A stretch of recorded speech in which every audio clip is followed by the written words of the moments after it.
Hello guys, welcome back to my channel. അപ്പോൾ ഇന്ന് ഞാൻ വളരെ സന്തോഷത്തിലാണ്. എനിക്ക് പറഞ്ഞറിയിക്കാൻ പറ്റാത്തത്രയും സന്തോഷത്തിലാണ്. കാരണം എന്താണെന്ന് വെച്ച് കഴിഞ്ഞാൽ നമ്മുടെ 4D സ്കാൻ, നമ്മുടെ 5th മന്തിൻ്റെ അനോമലി സ്കാനാണ് ഗൈസ് എൻ്റെ കയ്യിലിരിക്കുന്നത്. അങ്ങനെ നമ്മുടെ അനോമലി സ്കാൻ്റെ റിസൾട്ട് നമുക്ക് വന്നു. ഒരു അനോമലി സ്കാൻ എന്താണെന്ന് ഐ തിങ്ക് എല്ലാവർക്കും അറിയാം. എന്നാലും ഞാൻ പറയാം, അറിയാത്തവർക്ക് വേണ്ടി ബ്രീഫായിട്ട്. ഒരു പ്രഗ്നൻസിയുടെ 18 to 22 വീക്സിൻ്റെ ഉള്ളിൽ നമ്മൾ ചെയ്യുന്ന സ്കാനാണ് അനോമലി സ്കാൻ എന്ന് പറയുന്നത്. ഇത് ചെയ്യുന്നതിൻ്റെ കാര്യം എന്താണെന്ന് വെച്ച് കഴിഞ്ഞാൽ നമ്മുടെ ബേബിയുടെ ഒരു മേജർ ആയിട്ടുള്ള എല്ലാ അബ്നോർമാലിറ്റീസും നമുക്ക് ഇതിൽ നിന്ന് കണ്ടുപിടിക്കാൻ പറ്റും. ഒരു കാര്യം എടുത്ത് പറയേണ്ടതുണ്ട്. അബ്നോർമാലിറ്റീസ് കണ്ടുപിടിക്കാമെന്ന് പറയുമ്പോൾ ഇപ്പോൾ നമ്മുടെ ഇടയിൽ ബുദ്ധിമാന്ദ്യതയുള്ള കുട്ടികളൊക്കെ ഉണ്ടായിരിക്കും. അപ്പോൾ അവരുടെ പാരൻസ് എന്ന് പറയുമ്പോൾ പലപ്പോഴും പല ഡോക്ടേഴ്സിനടുത്ത് ചോദിക്കുന്നൊരു കാര്യമാണ്, ഞങ്ങൾ ഈ സ്കാൻ ചെയ്തിട്ടുണ്ടായിരുന്നു, ആ ബ്ലഡ് ടെസ്റ്റ് ചെയ്തിട്ടുണ്ടായിരുന്നു, എന്നിട്ട് എന്താ ഞങ്ങളുടെ ബേബിക്ക് ഇങ്ങനൊരു പ്രശ്നം ഉണ്ടെന്ന് കണ്ടുപിടിക്കാൻ പറ്റാതിരുന്നതെന്ന്. ഒരു എക്സാമ്പിൾ പറയുകയാണെങ്കിൽ, ഇപ്പോൾ ബ്രെയിൻ എന്ന് പറയുന്ന ഒരു ഓർഗൻ എടുക്കാം. ഇപ്പോൾ ബ്രെയിനിൻ്റെ ഭാഗത്ത് നമ്മൾ ഈ അനോമലി സ്കാൻ ചെയ്യുന്ന ടൈമിൽ ബ്രെയിൻ ചിലപ്പോൾ സ്ട്രക്ചറലി ഓക്കെ ആയിരിക്കും. സാധാരണ എല്ലാ ബേബീസിൻ്റെയും പോലെ തന്നെ സ്ട്രക്ചറലി അത് ഓക്കെ ആയിരിക്കും. പക്ഷെ അതിൻ്റെ ഫങ്ഷൻ അത് എത്രത്തോളം ഉണ്ടെന്നുള്ളത് നമുക്ക് ആഫ്റ്റർ ബർത്തേ നമുക്ക് അറിയാൻ പറ്റത്തുള്ളൂ. അപ്പോൾ അങ്ങനെ ചില പോരായ്മകൾ എല്ലാ സ്കാനും ഉണ്ടായിരിക്കും. പക്ഷേ എന്താണെന്ന് വെച്ച് കഴിഞ്ഞാൽ, നമ്മൾ 3rd മന്തിൽ ചെയ്യുന്ന ഒരു MT സ്കാൻ ഉണ്ട്, അതിനോടൊപ്പം ചെയ്യുന്നൊരു ബ്ലഡ് ടെസ്റ്റ് ഉണ്ട്. അപ്പോൾ ഇതെല്ലാം കൂടി കമ്പൈൻ ചെയ്തിട്ടാണ് അനോമലി സ്കാൻ എപ്പോഴും റിസൾട്ട് അവർ പറയാം. അപ്പോൾ ആ സമയത്ത് ഹൈ റിസ്ക് ആണോ ലോ റിസ്ക് പ്രഗ്നൻസി ആണോ എന്ന് നമുക്ക് ഉറപ്പിക്കാൻ പറ്റും. അങ്ങനെ ഒരു ചാൻസ് അതിനകത്തുണ്ട്. പിന്നെ ഏതൊരു സ്കാനിങ് ആയിക്കോട്ടെ, അതിനകത്തും ഒരു പരിമിതികളുണ്ടെന്നുള്ള കാര്യം മനസ്സിലാക്കണം. ഓക്കെ, അപ്പോൾ ഞാൻ ചെയ്തത് അമ്പാടി സ്കാനിങ് സെൻറ്റർ എന്ന് പറഞ്ഞിട്ട് തൃശ്ശൂരുള്ളൊരു സ്കാനിങ് സെൻറ്ററിലായിരുന്നു. 4D സ്കാനാണ് ഞാൻ ചെയ്തത്. ഞാൻ പറയുകയാണെങ്കിൽ ഗൈസ്, നിങ്ങൾ 4D സ്കാൻ തന്നെ ചെയ്യണം എന്നാണ് ഞാൻ പറയുക. കാരണം നമുക്ക് നമ്മുടെ ബേബീനെ പ്രസവിക്കാതെ നേരിട്ട് കാണാമെന്ന് പറയില്ലേ, അങ്ങനെ ഒരു ഫീല്, അയ്യോ എനിക്കത് പറഞ്ഞറിയിക്കാൻ പറ്റത്തില്ല. അങ്ങനത്തെ ഒരു സംഭവമാണ് കേട്ടോ 4D സ്കാൻ. അപ്പോൾ ഞാൻ എല്ലാവരോടും റെക്കമെൻഡ് ചെയ്യുന്നത് നിങ്ങൾ 4D സ്കാൻ ചെയ്യാൻ തന്നെയാണ്. പക്ഷേ എന്താണെന്ന് വെച്ച് കഴിഞ്ഞാൽ കുറച്ച് എക്സ്പെൻസീവ് ആണ്. അറൗണ്ട് ഒരു 3500 or 4000 ആ ഒരു റേഞ്ചിൽ വരും എന്തായാലും സ്കാൻ ചെയ്യുമ്പോൾ. അപ്പോൾ കുറച്ച് എക്സ്പെൻസീവ് ആണ്. പക്ഷെ കുറച്ച് എക്സ്പെൻസീവ് ആണെന്നുണ്ടെങ്കിൽ നമുക്ക് എന്താ പറയുക, നമുക്ക് നമ്മുടെ ബേബീനെ നേരിട്ട് കാണാം. ഇപ്പം എൻ്റെ കൂടെ ബൈസ്റ്റാൻഡറായിട്ട് വന്നത് എൻ്റെ അമ്മയായിരുന്നു കേട്ടോ. അപ്പോൾ അമ്മയ്ക്ക് വിളിച്ച് കാണിച്ചു കൊടുത്തു. അമ്മ എന്നെക്കാളും സന്തോഷത്തിലായിരുന്നു. കാരണം അമ്മയുടെയൊക്കെ സമയത്തെന്ന് പറഞ്ഞിട്ടുണ്ടെങ്കിൽ ഇത്തരത്തിലുള്ള സ്കാനിങ് ഒന്നും ഇല്ല. അപ്പോൾ അതുകൊണ്ട് തന്നെ അവരങ്ങനെ കണ്ടിട്ടുമില്ല. അപ്പോൾ നമ്മുടെ സമയത്ത് വന്നപ്പോൾ നമുക്കിതൊക്കെ എന്താ പറയുക, എടുത്ത് വെക്കാനൊക്കെ ഉള്ള നല്ല മെമ്മറിയാണ്. നല്ല കളർഫുൾ ഫോട്ടോ കിട്ടും. അതുപോലെ തന്നെ അവിടെ ഞാൻ ചെയ്ത സ്കാനിങ് സെൻറ്ററിൽ CD അവൈലബിൾ ആണ്. അവരവിടെ CD കൊടുക്കുന്നുണ്ട്. നമ്മുടെ ബേബിയുടെ ചെറിയ ചെറിയ മൂവ്മെൻറ്റ്സ് ഒക്കെ നമുക്ക് എടുത്ത് വെക്കാനായിട്ട് CD രൂപത്തിൽ എടുത്ത് തന്നേക്കുന്നുണ്ട്. അപ്പോൾ ഇതൊക്കെയാണ് നമ്മുടെ എന്താ പറയുക സ്കാനിങ്ങിനെ കുറിച്ച് പറയാനുള്ളത്. അപ്പോൾ ഞാൻ പറഞ്ഞതുപോലെ തന്നെ കുറച്ച് എക്സ്പെൻസീവ് ആയിട്ടുള്ള ഒരു സ്കാനിങ് ആണ് 4D സ്കാൻ എന്നുണ്ടെങ്കിലും, പരമാവധി നമുക്ക് ചെയ്യാൻ കഴിയുന്നുണ്ടെങ്കിൽ എന്തായാലും 4D സ്കാൻ തന്നെ ചെയ്യുക. ഞാൻ പറഞ്ഞ പോലെ ഞാൻ തൃശ്ശൂരാണ് ചെയ്തത്. അപ്പോൾ തൃശ്ശൂരുള്ള ആളുകളൊക്കെ ആണെന്നുണ്ടെങ്കിൽ ഈ പറഞ്ഞ അമ്പാടി എന്ന് പറയുന്ന ഈ സ്കാനിങ് സെൻറ്ററിൽ ചെയ്യുന്നതായിരിക്കും നല്ലത്. ഇത് വേറെ പരസ്യവും കാര്യങ്ങളൊന്നും അല്ല കേട്ടോ. കാരണം എന്താ പറയുക, ഞാൻ ഇത്രയും നാൾ ഉള്ള സ്കാനിങ്ങിലൊക്കെ ഞാൻ ഭയങ്കര കംഫർട്ടബിളായിട്ട് ഇരുന്നതും വളരെ റിലാക്സ് ആയിട്ടും കൂളായിട്ടും സംസാരിച്ച് നല്ലൊരു ഇൻട്രാക്ഷൻ ഉണ്ടായിരുന്നു ഞാൻ ഡോക്ടറുമായിട്ട്. അങ്ങനെ സ്കാനിങ് കഴിഞ്ഞിട്ടുള്ള ഒരു സ്കാനായിരുന്നു. ഞാൻ ഭയങ്കര ഹാപ്പിയാണ്. എനിക്കറിയില്ല, ചിലപ്പോൾ അതിനേക്കാളും നല്ല രീതിയിലുള്ള സ്കാനിങ് സെൻറ്റേഴ്സൊക്കെ വേറെ അവൈലബിൾ ആയിരിക്കും. ഓക്കെ, എന്തായാലും ഞാൻ കണ്ടതൊരു ഫീറ്റൽ മെഡിസിനിൽ സ്പെഷ്യലൈസ് ചെയ്തിട്ടുള്ള ഒരു ഡോക്ടറായിരുന്നു. അപ്പോൾ അതുകൊണ്ട് തന്നെ എനിക്ക് കുറേ കാര്യങ്ങൾ ആൾ പറഞ്ഞു തന്നിരുന്നു. വേറെ പ്രശ്നങ്ങളൊന്നും ബേബിക്ക് ഇല്ലാന്നും കൂടി അറിഞ്ഞിട്ടാണ് അവിടെ ഞാൻ പോകുന്നത്. ഓക്കെ, അപ്പോൾ ഇത്രയേ ഉള്ളൂ അനോമലി സ്കാൻ എന്താണെന്നും എൻ്റെ അനോമലി സ്കാൻ്റെ എക്സ്പീരിയൻസ് എന്താണെന്നും. ഇനി ഞാൻ കുറേ നാളായിട്ട് കാത്തിരുന്നൊരു സംഭവം ഉണ്ടായിരുന്നു. ഈ അനോമലി സ്കാൻ്റെ റിസൾട്ട് ഞാൻ ഒരുപാട് നാളായിട്ട് വെയിറ്റിംഗ് ആണ് ഗൈസ്. കാരണം നമുക്ക് ഈ സ്കാനിങ്ങിലൂടെ നമ്മുടെ കുട്ടിയുടെ ജെൻഡർ പ്രെഡിക്റ്റ് ചെയ്യാൻ പറ്റും. നമ്മൾ ഒരുപാട് വീഡിയോസ് കണ്ടിട്ടുണ്ട്. യൂട്യൂബിൽ തന്നെ കുറേ ആൾക്കാർ ആ വീഡിയോ ചെയ്തിട്ടുണ്ട് കേട്ടോ. അപ്പോൾ എനിക്ക് അതിനകത്ത് തന്നെ പല രീതിയിലുള്ള മിത്തുകളും ഞാൻ കണ്ടിട്ടുണ്ട്.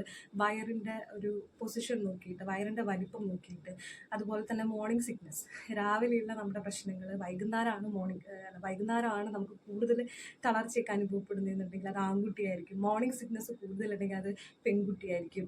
അതുപോലെ തന്നെ ക്രേവിങ്സ്, നമുക്ക് മധുരത്തിനോടാണ് കൂടുതൽ ഇഷ്ടം എന്നുണ്ടെങ്കിൽ അത് പെൺകുട്ടിയായിരിക്കും.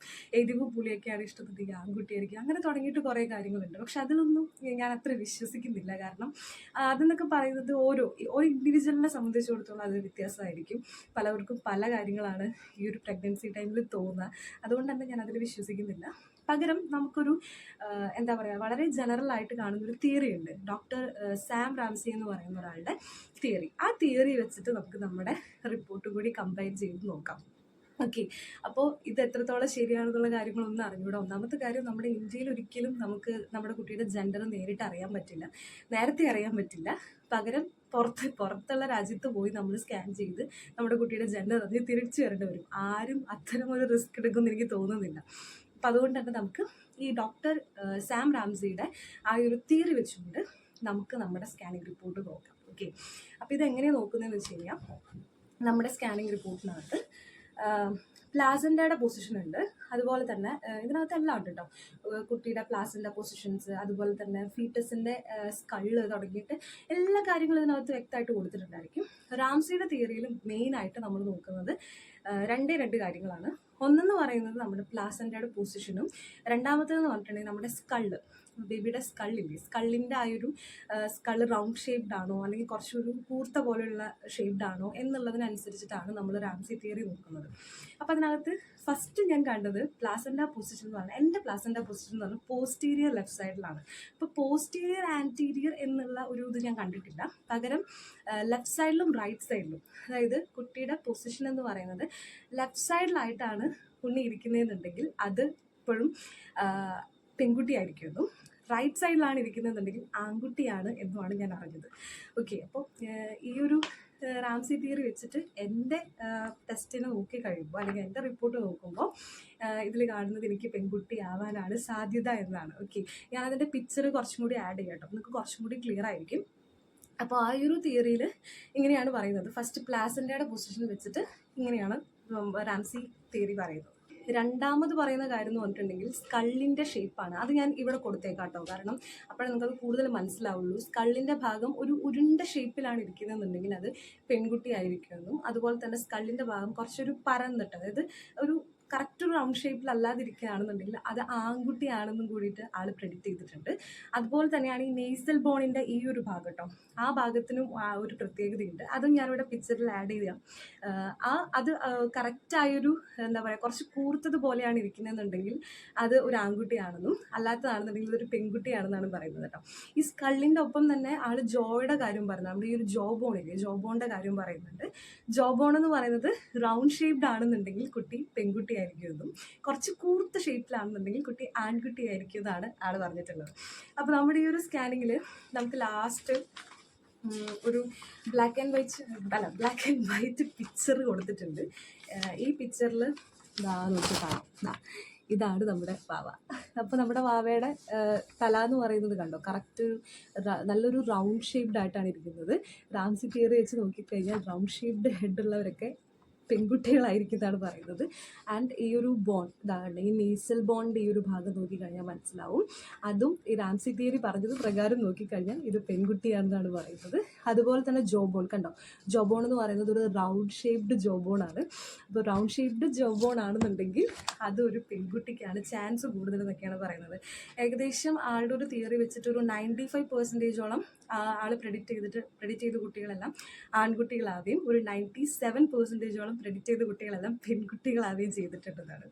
എനിക്കറിയില്ല, ഞാനിതൊന്നും ഒരിക്കലും സീരിയസ് ആയിട്ട് എടുക്കുന്ന ഒരാളല്ല. നിങ്ങളും ഇത് ഇത്രയും സീരിയസ് ആക്കി എടുക്കരുത്. കാരണം നമുക്കറിയില്ല, നമ്മൾ പ്രസവിച്ച് നമ്മുടെ കയ്യിൽ കിട്ടുമ്പോഴാണ് നമ്മൾ ശരിക്കും അറിയുന്നത് നമ്മുടെ കുട്ടി ആൺകുട്ടിയാണോ പെൺകുട്ടിയാണോ എന്നുള്ളത്. അതുവരെ ഇത്തരം എന്താ പറയുക, ഒരു ക്യൂരിയോസിറ്റി ഉണ്ടാവില്ല. ഒരു പ്രഗ്നൻസി ടൈം എന്ന് പറയുമ്പോൾ ഒരുപാട് നമ്മൾ സ്വപ്നം കാണുന്നൊരു സമയമാണ്. ആ സമയത്ത് നമുക്ക് ഒരു കുട്ടീനോട് ഒരു സ്പെഷ്യലായിട്ടൊരു ഇഷ്ടം ഉണ്ടായിരിക്കും. ഒരുപാട് ആളുകൾ കുട്ടികളില്ലാത്തതിൻ്റെ പേരിൽ സങ്കടപ്പെട്ട് ട്രീറ്റ്മെൻറ്റ് എടുത്ത് നടക്കുന്ന ആളുകളുണ്ട്. അപ്പം നമുക്ക് ദൈവം തരുന്ന കുട്ടി അത് എങ്ങനെയുള്ള കുട്ടിയാണെങ്കിലും ഏതു കുട്ടിയാണെങ്കിലും അതിനെ ആ രീതിയിൽ തന്നെ അക്സെപ്റ്റ് ചെയ്യാൻ തയ്യാറാവുക എന്നുള്ളത് തന്നെയാണ് പ്രധാനമായിട്ട് നമ്മൾ ചെയ്യേണ്ട കാര്യം. പക്ഷെ എന്നിരുന്നാലും നമ്മുടെ ഒരു ക്യൂരിയോസിറ്റിക്ക് നമുക്ക് ഇങ്ങനത്തെ കുറേ കാര്യങ്ങൾ ചെയ്തു നോക്കാവുന്നതാണ്. ഓക്കെ, ഇനി ഞാൻ പറയാൻ പോകുന്നത് നമ്മുടെ ബേബിയിൽ ഡോക്ടർ ഫൈൻഡ് ചെയ്തിട്ടുള്ളൊരു കാര്യമായിരുന്നു. അത് ഹാർട്ടിനകത്ത് ഒരു ചെറിയ കാൽസ്യത്തിൻ്റെ ഡെപ്പോസിറ്റ് ഉണ്ടെന്നുള്ളത്. അത് ഇവിടെ പിക്ചറുണ്ട്, ഞാൻ ആ പിക്ചർ കാണിച്ചു തരാം. നിങ്ങൾക്കത് എത്രത്തോളം കാണുമെന്ന് എനിക്കറിഞ്ഞതാണ്. ഇവിടെ ഒരു വൈറ്റ് സ്പോട്ട് കണ്ടോ, ആ വൈറ്റ് സ്പോട്ടാണ് ആക്ച്വലി ഈ ഹാർട്ടിനകത്തുള്ള ആ ഒരു വൈറ്റ് സ്പോട്ടാണ് കാൽസ്യം ഡെപ്പോസിറ്റ് ആയിട്ട് കൊടുത്തിട്ടുള്ളത്. അപ്പോൾ ഇതിൽ നമ്മൾ പറയുന്നത് എക്കോജനിക് ഫോക്കസ് ഇൻ ലെഫ്റ്റ് വെൻട്രിക്കിൾ എന്നാണ് ഇവിടെ എഴുതിയിരിക്കുന്നത്. അതായത് ഈ ഹാർട്ടിൻ്റെ ലെഫ്റ്റ് വെൻട്രിക്കിളിനകത്താണ് ഈ പറഞ്ഞ ഒരു ചെറിയ വൈറ്റ് സ്പോട്ട് ഉള്ളത്. ഇതൊരിക്കലും ഒരു എന്താ പറയുക മേജറായിട്ടുള്ള അബ്നോർമാലിറ്റി ഒന്നുമല്ല. സാധാരണഗതിയിൽ ഏഷ്യൻ പോപ്പുലേഷനിൽ കാണുന്ന ഒരു 50% പ്രഗ്നൻസി ഉള്ള വുമൻസിൻ്റെ അകത്തും ഈ പറഞ്ഞ പോലെ ബേബീസിന് ഈ ഒരു പ്രശ്നം കാണാറുണ്ട്. അത് തൊട്ടടുത്തുള്ള ഇനിയുള്ള സ്കാനിങ്ങിലൊക്കെ ഡിസപ്പിയർ ചെയ്ത് പോവാറാണ് പതിവ്. അതുകൊണ്ടൊരിക്കലും ഇനിയിപ്പോൾ അതുണ്ടെങ്കിൽ തന്നെ അതുകൊണ്ട് ഒരിക്കലും നമ്മുടെ ബേബിക്ക് യാതൊരു തരത്തിലുള്ള പ്രശ്നങ്ങളും സംഭവിക്കാനും പോകുന്നില്ല. പക്ഷേ ഇതിലെന്താ ഒരു കാര്യം എന്ന് വെച്ച് കഴിഞ്ഞാൽ, പണ്ട് അതായത് ഒരുപാട് വർഷങ്ങൾക്ക് മുമ്പ് വരെ നമ്മുടെ മെഡിക്കൽ ഫീൽഡ് ഈ ഒരു സംഭവം കണ്ടു കഴിഞ്ഞിട്ടുണ്ടെങ്കിൽ അതിനെ ഡൗൺ സിൻഡ്രോം എന്ന് പറഞ്ഞിട്ടുള്ള ഒരു സിൻഡ്രോം, അതായത് ഈ ബേബീസിന് ന്യൂ ബോൺസിന് വരുന്ന ഡൗൺ സിൻഡ്രോം എന്ന് പറഞ്ഞിട്ടുള്ള ഒരു സിൻഡ്രോം ആയിട്ട് കണക്ട് ചെയ്തിട്ടാണ് പറഞ്ഞിരുന്നത്. കാരണം അതിനകത്തുള്ള ഒരു സിംറ്റമാണ് ഇതെന്ന് കരുതി വിശ്വസിച്ചിരുന്നു. പക്ഷെ ഇപ്പോഴൊന്നും അല്ല, ഒരുപാട് നാളുകൾക്ക് മുമ്പാണ്. അപ്പം അതുകൊണ്ട് തന്നെ നമ്മൾ ശരിക്കും ചെയ്യേണ്ടത് എന്താണെന്ന് വെച്ച് കഴിഞ്ഞാൽ, നമ്മുടെ 3rd മന്തിൽ NT സ്കാൻ കഴിയുന്നതോടൊപ്പം തന്നെ നമുക്ക് ഡബിൾ മാർക്കർ എന്ന് പറഞ്ഞിട്ടുള്ളൊരു ബ്ലഡ് ടെസ്റ്റ് ഉണ്ടായിരിക്കും. ആ ബ്ലഡ് ടെസ്റ്റ് നിർബന്ധമായിട്ട് ചെയ്യാൻ ശ്രമിക്കുക കേട്ടോ. എനിക്ക് പറ്റിയ ഒരു മണ്ടത്തരം എന്താണെന്ന് വെച്ച് കഴിഞ്ഞാൽ, ഞാൻ ആ ബ്ലഡ് ടെസ്റ്റ് ചെയ്തില്ല. പകരം ഞാൻ NT സ്കാൻ മാത്രമേ ചെയ്തിട്ടുണ്ടായിരുന്നുള്ളൂ, ഡബിൾ മാർക്കർ ഞാൻ ചെയ്തില്ല. പകരം ഞാൻ നേരെ പോയിട്ട് 5th മന്തിൽ ഈ ഒരു 4D സ്കാൻ ആണ് ഞാൻ ചെയ്തത്. അപ്പം എന്താ സംഭവിച്ചതെന്ന് വെച്ച് കഴിഞ്ഞിട്ടുണ്ടെങ്കിൽ, ഈ ഒരു 4D സ്കാൻ ചെയ്ത സമയത്ത് ഈ പറഞ്ഞ പോലെ ഈ ഒരു ചെറിയ സ്പോട്ടിങ് കണ്ടപ്പോൾ എന്നോട് ഡോക്ടർ ചോദിച്ചു, നിങ്ങൾ ഡബിൾ മാർക്കർ ചെയ്തിരുന്നു എന്ന്. അപ്പോൾ ഞാൻ പറഞ്ഞു ചെയ്തിട്ടില്ല ഡോക്ടർ എന്ന് പറഞ്ഞു. അപ്പോൾ എനിക്ക് ഡോക്ടർ സജസ്റ്റ് ചെയ്തത് ക്വാഡ്രബിൾ മാർക്കർ എന്ന് പറയും. ഡബിൾ മാർക്കറിൽ നമ്മൾ പ്രധാനമായിട്ടും ഉണ്ണിയിൽ നിന്നിട്ടുള്ള 2 രീതിയിലുള്ള ഹോർമോൺസാണ് നോക്കുന്നത്. ക്വാഡ്രബിൾ മാർക്കർ എന്ന് പറയുമ്പോൾ അതിനകത്ത് ഒരു 4 പ്രധാനമായിട്ടുള്ള ഹോർമോൺസ് നോക്കും. അത് വെച്ചിട്ടാണ് ഹൈ റിസ്ക് പ്രഗ്നൻസി ആണോ ലോ റിസ്ക് പ്രഗ്നൻസി ആണോ എന്നൊക്കെ നോക്കുന്നത്. എനിവേ ഞാൻ എന്തായാലും ക്വാഡ്രബിൾ മാർക്കറും ചെയ്യാൻ ഉദ്ദേശിച്ചിട്ടൊന്നുമില്ല. അപ്പോൾ ആ ഒരു പ്രശ്നം മാത്രമാണ് ഡോക്ടർ നമ്മളോട് പറഞ്ഞിരുന്നത്. പക്ഷെ അത് അടുത്ത സ്കാനിങ്ങുകളിലൊക്കെ നോർമലി പോകുന്നതാണ്. അപ്പോൾ ഒരിക്കലും അതാലോചിച്ച് നിങ്ങൾ ടെൻഷൻ അടിക്കണം എന്ന് ഞാൻ പറയില്ല. ഇനിയിപ്പോൾ എന്നെപ്പോലെ ചെയ്യാൻ താല്പര്യമില്ലാത്ത ആളുകളാണെന്നുണ്ടെങ്കിൽ വേണ്ട. അതല്ല നിങ്ങൾക്ക് അറിയണം എന്നുണ്ടെങ്കിൽ തീർച്ചയായിട്ടും നിങ്ങൾക്ക് ഇതുപോലെ ബ്ലഡ് ടെസ്റ്റുകളൊക്കെ അവൈലബിൾ ആണ്. ക്വാഡ്രബിൾ മാർക്കർ ഐ തിങ്ക് അതൊരു 22 വീക്സിനുള്ളിൽ നമുക്കത് ചെയ്യാൻ പറ്റുള്ളൂ. അത് കഴിഞ്ഞ് കഴിഞ്ഞാൽ പിന്നെ അത് ചെയ്യാൻ പറ്റില്ല.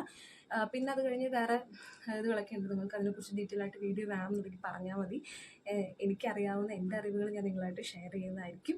അപ്പോൾ ഇത്രയൊക്കെ ഉള്ളൂ അനോമലി സ്കാൻ എന്ന് പറയുന്നത്. എന്താ പറയുക, ഞാൻ ഒരുപാട് ഹാപ്പിയാണ്. ഞാൻ പറഞ്ഞതുപോലെ തന്നെ ഞാൻ എൻ്റെ ബേബിയെ നേരിട്ട് കണ്ടു. ഞാൻ ഭയങ്കര എക്സൈറ്റഡ് ആണ് ഗൈസ്. ഇന്നത്തെ വീഡിയോ ഇത്രയേ ഉള്ളൂ.